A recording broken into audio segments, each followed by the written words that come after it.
నీ కోసం ఖర్చు పెట్టు, నీ వెనకాల ఉన్న దానికి ఖర్చు పెట్టు, నీ కూడా ఉన్న కుటుంబీకులు ఖర్చు పెట్టు. ఏం చేస్తావు డబ్బు?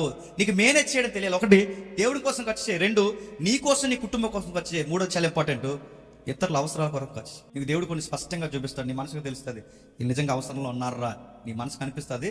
ఖచ్చితంగా వెనక ముందు చూడకండి. ఇచ్చే ముందు ఎప్పుడు ఇస్తావరా అని అడిగేవకు. ఇస్తే ఇస్తాడు, లేకపోతే లేదు. ఇచ్చే ముందు ఒకటి మాత్రం మనం దేవుని పిల్లలుగా ఫిక్స్ అయ్యి ఇవ్వాలండి.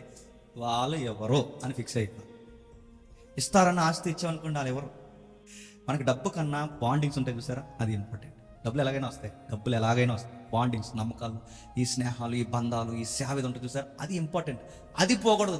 అలాంటి గొప్ప బంధాన్ని మనీ విషయాన్ని బట్టి దాన్ని కొలిసారనుకోండి, ఏమవుతుంది చెప్పండి? తెగిపోద్ది. తెగిపోతే మళ్ళీ కలుస్తుందా? ఇక ప్రభు చెప్తున్నాడు, ఇచ్చే గుణం నీకు ఉండాలి, తీసుకునే గుణం వాళ్ళకు ఉండాలి కదా ప్రభు. అంటే వీళ్ళెవరు? కానీ వీళ్ళ పక్షమున చెప్పండి, నేను ఇస్తా. ఎక్కడ ఇస్తా? ఈ భూమి మీద ఇస్తా. చెప్పండి, ఆ పరలోకంలో ఇస్తా.